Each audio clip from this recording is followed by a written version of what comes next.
Hello, and welcome back to the Performance Marketing Unlocked podcast.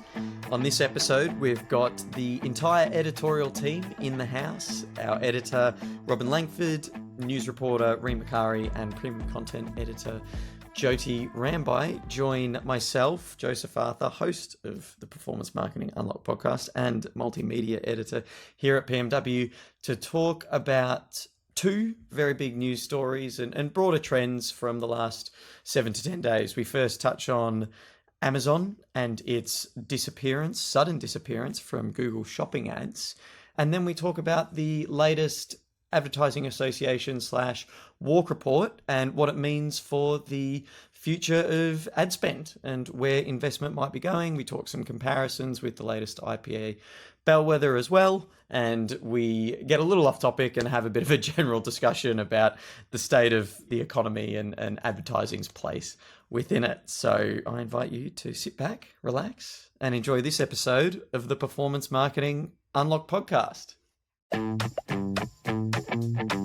Hello, editorial team. We got the full PMW squad back in the house for the first time in a short while. How's everybody doing? Yeah. Good. Feel the energy in the room. It's amazing. The band's back together again. No, we're back in the studio / the lab with the full crew today because we haven't done an editorial news roundup in quite a while, and there's been a lot of news of late, and we're going to touch on a few big stories that have percolated across PMW's news desk from the last sort of 7 to 10 days, I suppose, by the time of listening. To start off, I was going to go to Reem because you've got our lead story for this episode. So yes. Let's launch into that. Okay, so last week there was a story about Amazon completely pulling out of Google Shopping, and a number of industry experts spotted that on LinkedIn. So they said that between 17 and 23 July, that's when they've seen it completely disappear across the US and the UK and Germany. And there hasn't been an official announcement, so they're still speculating if it's going to be coming back or not. But currently, as of today, it's still not on Google Shopping.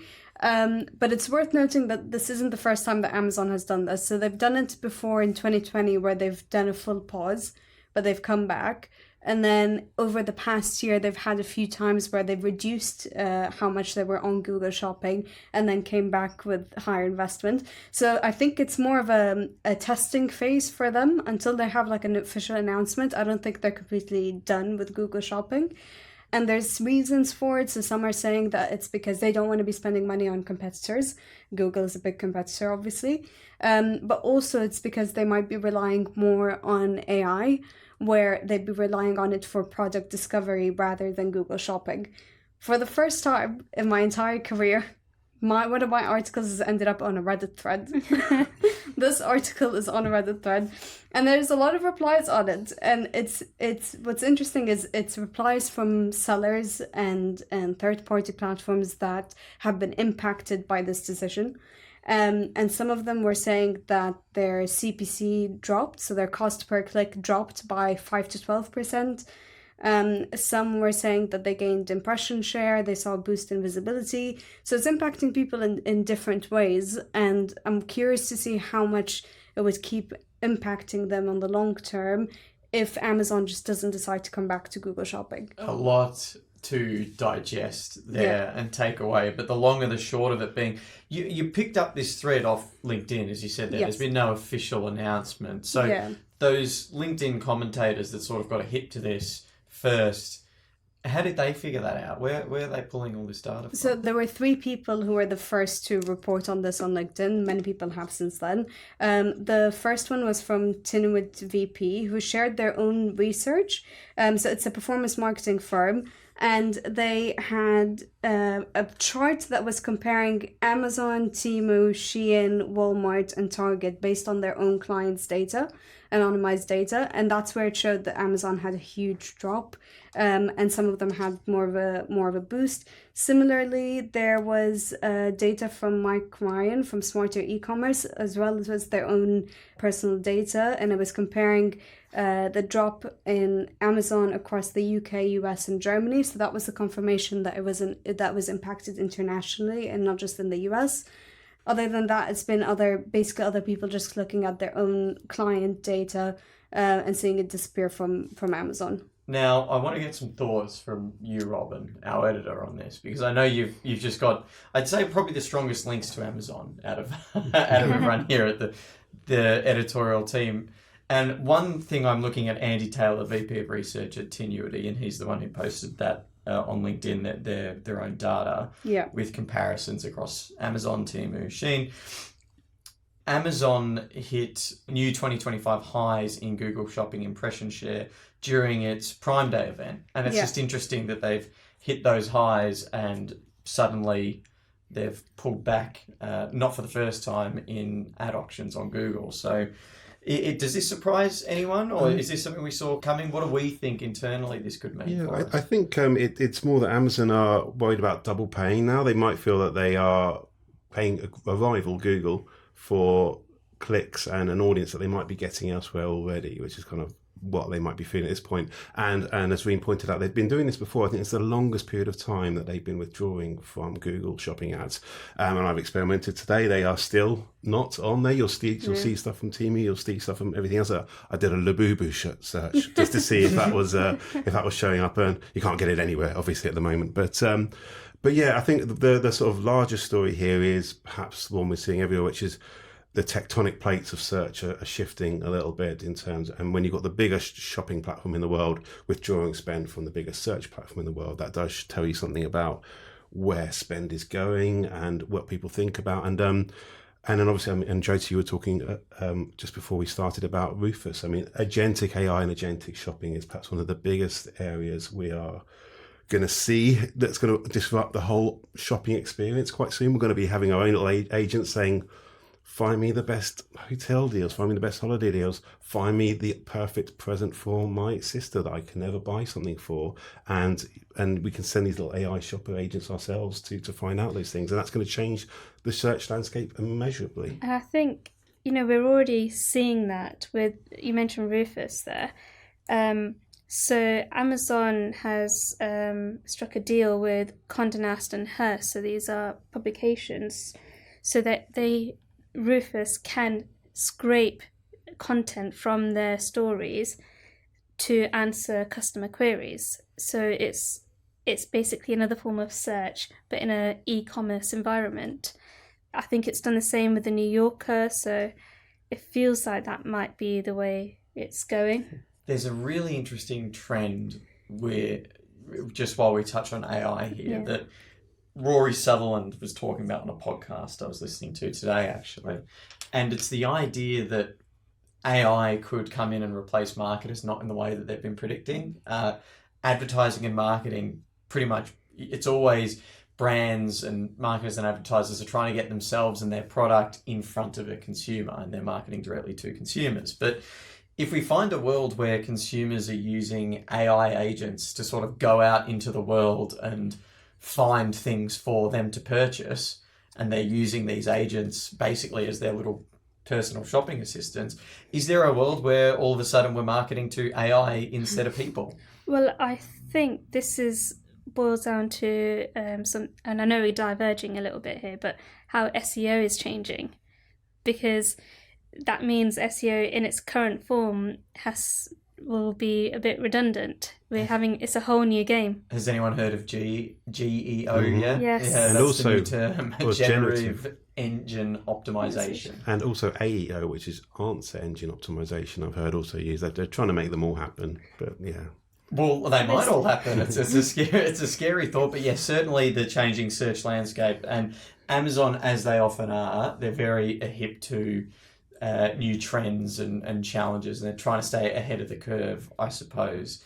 This just might be another example of them doing just that, but it'll be interesting to see what comes of this. If there is any confirmation, and of course, if they do return to Google Shopping, which at this stage, I imagine they might. I feel like they would. I feel like if they haven't done an official announcement, they probably would. I think they're just testing it at the minute, and then they'll probably commit to it later on. It's a good sign of incrementality testing, which is basically switch off all your ads and see what works and what doesn't. And I feel like they keep sort of testing the waters in that respect, and they're probably working out where they're getting efficiencies from Google Ads and where they're not. What will be interesting is to see the impact on sellers, I would say.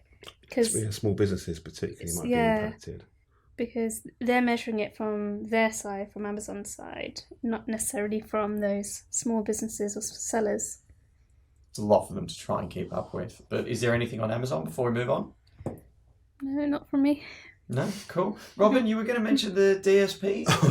I'm forcing you to do this because you made an interesting point in our prep, but I want to get it in. Well, I think more generally with Amazon, Google is the biggest advertiser in the world. I think it's forecast to reach £213 billion in ad spend, and Meta's the second, and Amazon is third. It's been regarded as a sleeping giant in Adland for a long time, and it's moved into the programmatic space with its own DSP for quite a while, and it's definitely getting a lot of plaudits within this sort of ad tech space for offering an alternative to both the open web platform DSPs like the Trade Desk and also Google's DV360. I think a lot of people are noticing the reason why Amazon is so successful, going to be so successful in the advertising space and being a bit of a disruptor, is because its data is based normally on customer purchases, whereas Google is based on searches, Meta's based on likes and social comments.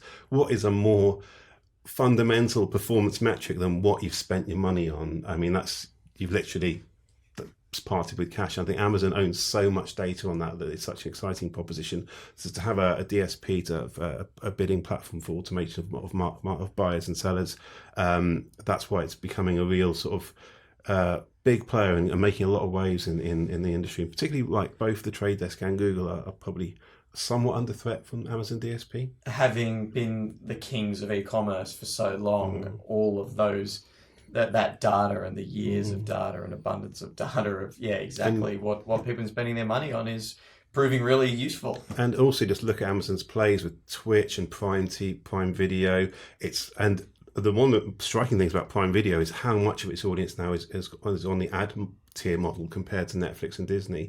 So it really owns that CTV space as well, and all sorts of other, as well as the e-commerce stuff. So the stuff it knows about consumers is really quite in-depth and perhaps goes a little bit further than the two biggest advertising platforms on the planet. So perhaps when it comes to Amazon, everyone should be focusing a little bit less on where Bezos is getting married and what he's up to, and a little bit more about what the company's doing, because this sleeping giant, as we've called it, is in the middle of an advertising takeover, maybe.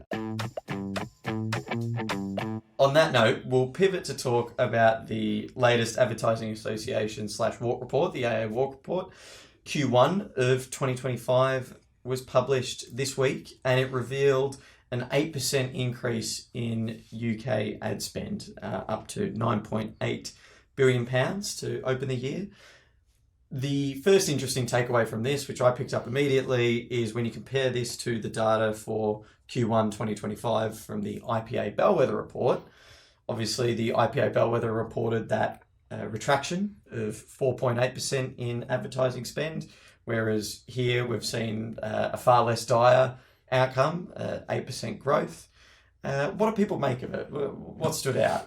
We'll get into the categories and the media channels in a moment, but what about just from the top line takeaways? What stood out to folks? I mean, the comparison to the IPA Bellwether, it's a bit more in line with Q2 for IPA Bellwether, because that one was a lot more optimistic than Q1. Which is the most recent data that we have, is the latest IPA Bellwether being for Q2. Yeah, because they've increased their budgets. Obviously, Q1, they reduced it for the first time in, what was it, like 4 years? Yeah, I think it was like 14 quarters. It was a long time. Yeah, and then they've increased it again. Similarly to the AA WARC report, they're also mostly increasing in short term in performance marketing. But I don't remember if we've spoken about this on a podcast episode before, or maybe it was when we were talking about trends for the second half of the year. I think it's one of those things where it's going to be basically only short-term investments for this year, as people are trying to figure out what to do with their budgets, figure out what to do with AI technology, their own in-house AI tools as well, and find that balance between brand and performance. And I think next year we'll probably start seeing a lot more brand than performance, or maybe a bit more of a balance rather than just short term. But I think currently they're just trying to figure out how to spend their money and figure out how to get revenue back and then reinvest it into something else. Yeah, I think it's symptomatic of a very volatile economy right now on global and in the UK. That's probably encouraging short-term investment. UK and EU have secured trade deals with the US as of this week, so that's big news. Maybe that will. We don't have a good track record of these things holding out. I think we'll see, because they're both actually sort of frameworks, as we say. But the quarter-on-quarter discrepancies and stuff, it's the same with actually the macroeconomic stuff with the GDP for countries and stuff. I think sometimes that's a bit of a distraction worrying about quarter-on-quarter up and down and stuff. It's more like looking at the long-term things. And one of the long-term things within the advertising is it's been quite a strong pillar of the UK industry. UK in general, advertising has always been quite strong. So it tends to outperform and prop up a lot of growth within the UK, and our industries are quite strong. But to the point of the performance short-term investment, it does seem to be going counter to what a lot of the big thought leaders in marketing, particularly in the UK industry, go with. Our friend of the show, Les Binet, is a big proponent of investing in brand, the classic 60-40 brand versus short-term activations thing. And it does seem like marketers tend to throw that a bit out the window and panic the moment there's a bit of uncertainty, and they'll go, we've got to drive our quarterly revenue, so we'll just go for this, but without always acknowledging the strength that brand building can really bring, and you need to keep having that, otherwise you just won't get your returns from your performance. I was going to say, it's interesting that we keep saying economic uncertainty, because actually we've been in economic uncertainty for quite some time.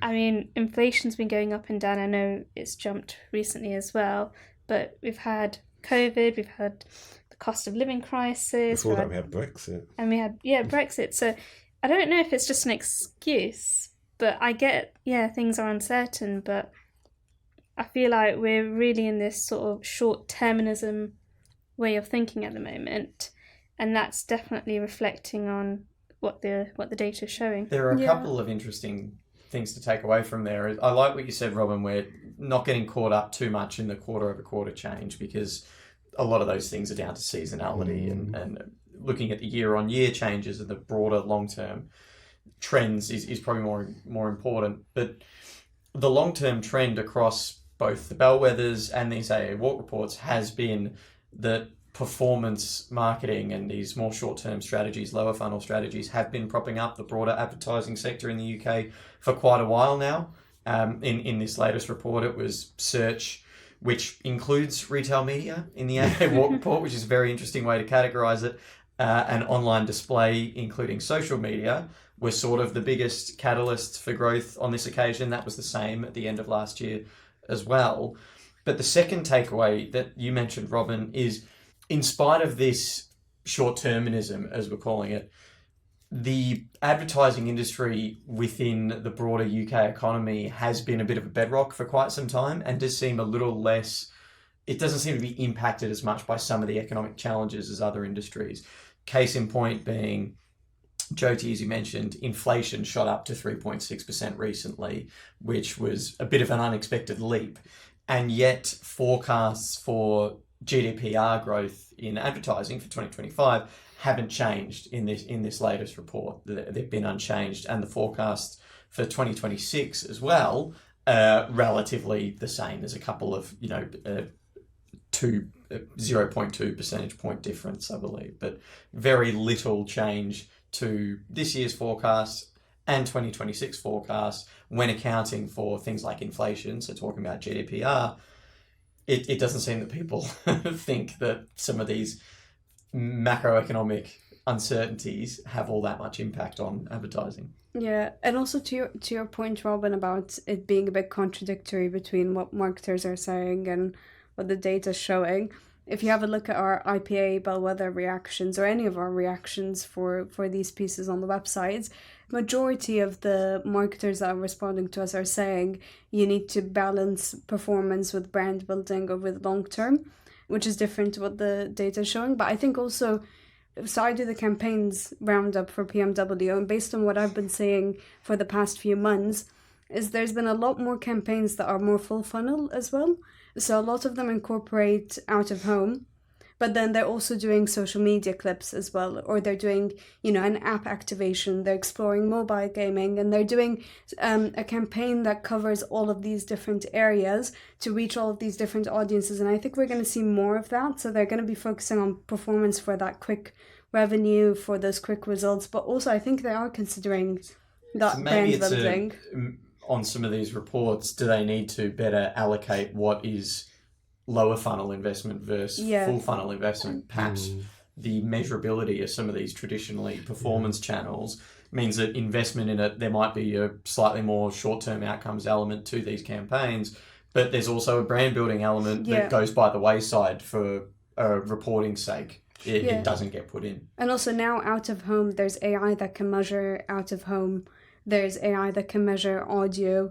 There's AI that can measure a TV. So it's like all of these traditionally brand building channels are now kind of considered performance as well, because there are ways to measure them. Yeah, well, otherwise we're evidently not speaking to anyone that's making any budgetary decisions. All of the commentators we talk to saying we need to invest a little bit more in brand advertising.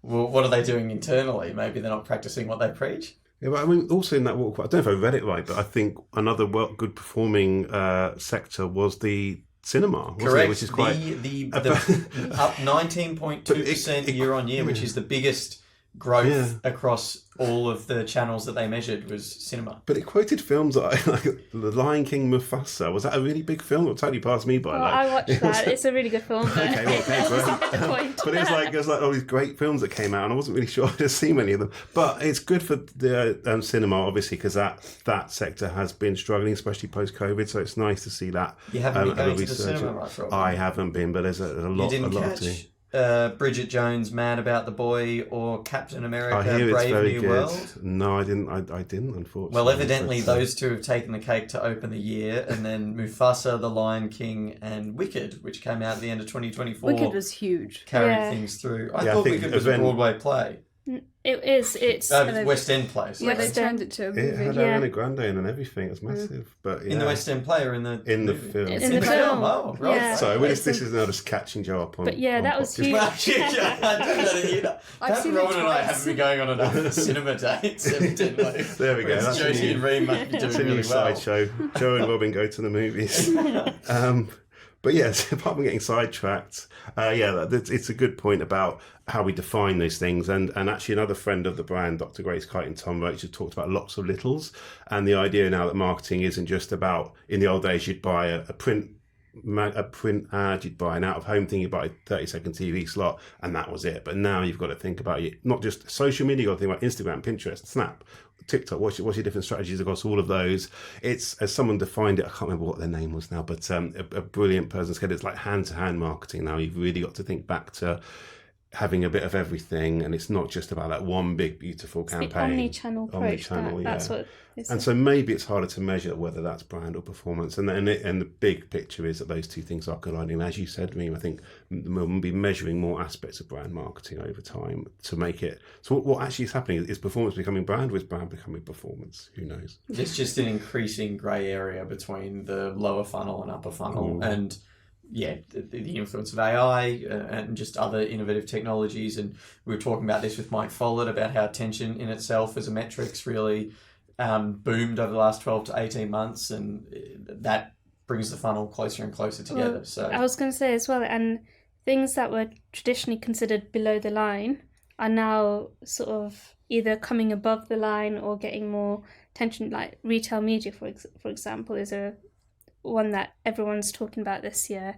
In the WPP's this year, next year mid-year forecast, they said it was set to surpass TV ad revenue globally this year, which is huge. Like retail media was a small segment of people's or marketers' budget before.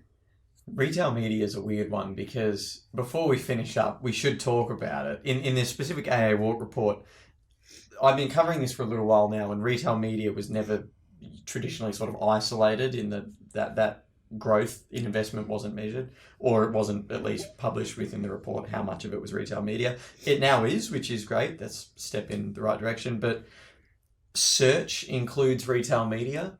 I struggle to get my head around this a little bit. do I not know what retail media is, or why has it got anything to do with search? Like, we were talking about the convergence of search, and we're talking about how difficult it must be to measure some of these media channels. I think that's a pretty good example there of great that we can see trends for retail media investment now in the WARC report, but I don't know why it's lumped in there as part of search. And how can you tell what is driving it? Is it retail media or is it actually pure search? Like, I would say that those two should be separated out. I don't. That's just my. I imagine it's a hard job putting all these figures together. It's a hard job. We've just outlined too much of a hard time, but yeah, absolutely. We have just outlined exactly why it is a difficult job. But if we could nitpick, that's one area which I'm just sort of scratching my head at. I kind of see it. I don't know. I get why they put retail in search. Why? If you're looking at it as in, do people use like Amazon, for example, as a search tool?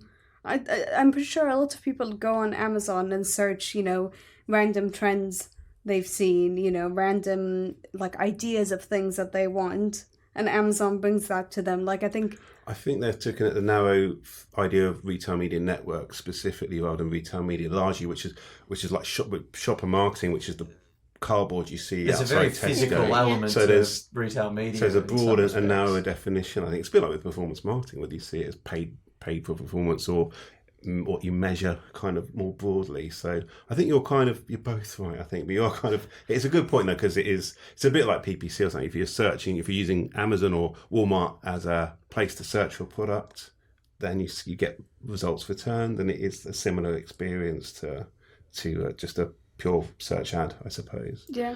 But, to bring Reem's point home further, I guess, beyond the retail media networks, maybe the physical retail media is when you go shopping in stores, you're physically searching for things inside the store, and you go on trying to look and find what you're getting for, and maybe you're getting directed by these retail media. I mean, exactly. I mean, when you look on a shelf, it's like the things on the bottom shelf are like the things that are like at the bottom of Google, and the things on the middle shelf are like the prime position, and the things on the top you can't really see very well. And then you've got at the front of the aisles, you've got all the offers and the big deals, haven't you? There we go. Maybe it is search. The next iteration of search, physical retail media. Who knows what direction it's going to go in? In physical or in-store retail media, they've got digital screens and everything now, so it is measurable. I literally have searched in a store to find where it would be, like in a Tesco, like where I look at the product to make sure they actually sell it, so I can then find it in the store somewhere. So yeah.